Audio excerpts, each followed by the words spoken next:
À cause du manque de considération et de reconnaissance de leur tutelle, les médecins doctorants des hôpitaux d'Al Diam et Diamniadio ont décidé de cesser toute collaboration avec le ministère de la Santé. Sollicités et engagés sans contrat écrit pour lutter contre la COVID-19, ils dénoncent le non-respect des engagements du ministre de la Santé. Ces acteurs ne sont pas les seuls à se plaindre. Le SAMES, syndicat autonome des médecins, des pharmaciens et chirurgiens dentistes du Sénégal, menace de cesser les tests de dépistage sur le terrain. Ces mouvements d'humeur arrive au mauvais moment pour le programme de lutte contre la COVID-19 au Sénégal. À l'heure où le pays franchit des barres de 100 décès et de 6500 cas de contamination à la COVID-19, l'État semble être dépassé par cette crise sanitaire au point d'oublier de payer et d'armer matériellement et moralement les soldats de la santé. En effet, on ne peut pas comprendre cette manière de gérer une crise aussi grave que la pandémie de la COVID-19. Une gestion qui devrait être à la hauteur de tous ceux qui sont en première ligne dans cette crise sanitaire. S'il est un premier enseignement à tirer de la crise sanitaire, c'est bien la dramatique situation de l'hôpital public qui n'a tenu face à la vague épidémique que par l'engagement sans faille et le dévouement total de ses personnels. Et force est de constater que bien au-delà de l'hôpital public, la crise a ébranlé tout le système de santé sénégalais dont la reconstruction devient vitale. C'est manifestement ce que réclame le syndicat autonome des médecins, des pharmaciens et chirurgiens dentistes du Sénégal. Il déplore le fait que les équipes d'investigation sur le terrain manquent cruellement d'appui et que les comités de développement sanitaire supportent la quasi-totalité des charges. Et on comprend mieux pourquoi le SAMES exige le respect et la sécurité des agents de santé. L'on est en droit de se demander qui va apporter les réponses attendues et urgentes, indispensables pour sauver l'hôpital public et poser des fondations d'un système de santé publique plus solidaire et plus efficace. Il y a quelques jours, la députée Aïda Mbodj s'inquiétait des nombreux impairs constatés dans la gestion de la pandémie de la maladie à coronavirus. Selon elle, des failles seraient notées dans la gestion des 64,4 milliards destinés au secteur de la santé.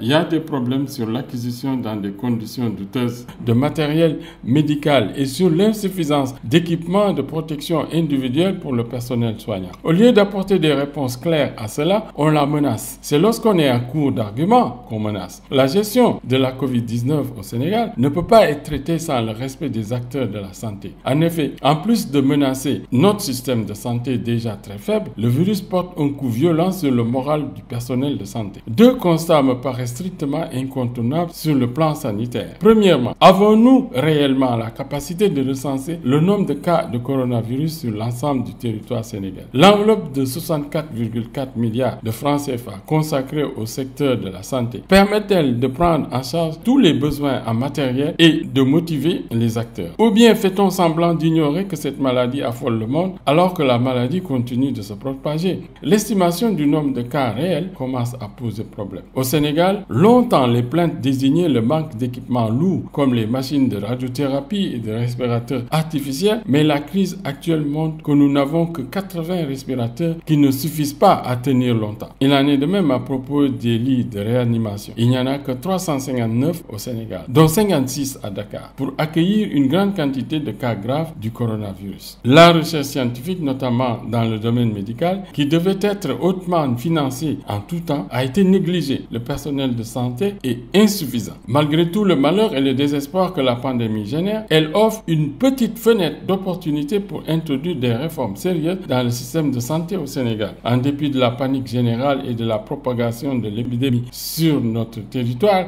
la gestion de cette crise sanitaire par l'État du Sénégal avait pris un bon départ. Ce qui semble sauver le Sénégal, c'est son taux de guérison exceptionnellement élevé. Pour le gouvernement, il s'agit de ne pas réagir à la crise sanitaire avec des mesures efficaces sur le court terme seulement, mais il est également décisif d'exploiter les opportunités rares de corriger les défaillances structurelles qui font que notre système de santé est si vulnérable en se basant sur les réflexions stratégiques des acteurs du secteur de la santé. Des chercheurs sénégalais peuvent même créer chaque semaine jusqu'à 50 respirateurs artificiels avec des imprimantes 3D. Le second constat est le suivant. La lutte contre le coronavirus ne devrait devrait pas faire ressortir les instincts les plus individualistes de nos responsables politiques. À tout bout de champ, on ne doit pas profiter de cette crise pour décider unilatéralement de mesures peu objectives de promotion d'agents inexpérimentés. Cela est une menace qui pèse sur tout le système de santé. Ce qui est intéressant d'observer en ce moment de crise, c'est l'importance de disposer de services hospitaliers publics forts et efficaces, c'est-à-dire correctement financés, mais aussi de donner plus de moyens et d'autonomie à la recherche des moyens humains et financiers pour produire les connaissances qui seront si précieuses lors de ces périodes de crise sanitaire, économique et sociale.